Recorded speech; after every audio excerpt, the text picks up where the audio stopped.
আমরা এখন আছি মহাখালীর একটি ফিলিং স্টেশনে। আপনি দেখতে পাচ্ছেন আমার পেছনে কিন্তু আসলে অনেক সিরিয়াল সকাল থেকে কিন্তু এখানে সিএনজি চালক থেকে শুরু করে প্রাইভেট কার যারা চালকরা আছেন তারা কিন্তু এখানে লম্বা সময় সিরিয়াল দিয়ে তাদের গ্যাস সংগ্রহ করছেন। আর তাদের সাথে আমরা কথা বলেছি, তারা আমাদেরকে জানিয়েছেন তাদের এখন ভোগান্তি কিন্তু আসলে চরম পর্যায়ে রয়েছে। ভোর থেকে সিরিয়াল দিলে দেখা যায় 4-5 ঘন্টা পরে তারা তাদের কাঙ্ক্ষিত গ্যাস পাচ্ছে, তবে সেটির চাপও কম থাকায় তারা তাদের যে চাহিদা সেই চাহিদা মতো কিন্তু তারা গ্যাস পাচ্ছে না। সবচেয়ে বেশি বিপাকে পড়েছে আসলে যারা রাইড শেয়ারিং করেন বিভিন্ন প্ল্যাটফর্মে, উবার কিংবা পাঠাউতে, তারা সবচেয়ে বেশি ভোগান্তিতে পড়েছে।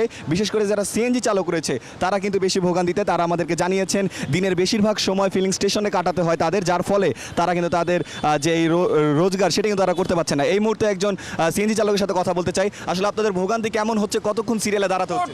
কঠিন আঙ্কেল, 3 ঘন্টা 3.5 ঘন্টা 4 ঘন্টা পর্যন্ত লাগে সোনার বাংলাদেশে গ্যাস নিতে।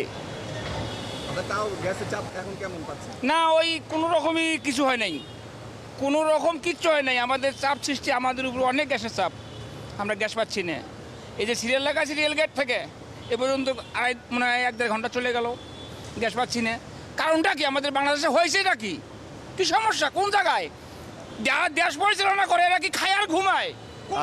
যেমনটা শুনলেন, আসলে যারা কিন্তু সিএনজি চালক রয়েছে তারা কিন্তু আসলে বেশ ভোগান্তিতে। তারা আমাদেরকে বলছে 4-5 ঘন্টা সিরিয়াল দিয়ে নজলের কাছে আসলে দেখা যাচ্ছে কি গ্যাস ফুরিয়ে যাচ্ছে, গ্যাসের চাপ কম আছে। এছাড়াও আমরা ফিলিং স্টেশন কর্তৃপক্ষের সাথে কথা বলেছি, তারা আমাদেরকে জানিয়েছেন গ্যাসের চাপ কম থাকার ফলেই কিন্তু আসলে এই ভোগান্তিটা সৃষ্টি হয়েছে। আমরা তিতাসের সাথে কথা বলেছি, পেট্রো বাংলার সাথে কথা বলে তারা আমাদেরকে জানিয়েছেন গ্যাস সংকট নিরসনে আসলে তারা কাজ করছে, অচিরেই এই গ্যাস সংকট দূর হবে বলে তারা আমাদেরকে জানিয়েছেন। আরেকটি সমস্যা যেটি রয়েছে, বাসাবাড়িতেও কিন্তু আসলে গ্যাস চরম সংকটে, যার ফলে কিন্তু সাধারণ মানুষরা ব্যাপক ভোগান্তির শিকার হচ্ছেন। আমাদেরকে জানিয়েছেন যারা সিএনজি চালকরা আছে তারা বিপাকে পড়লেও যাত্রীরাও কিন্তু আসলে বিপাকে পড়েছে।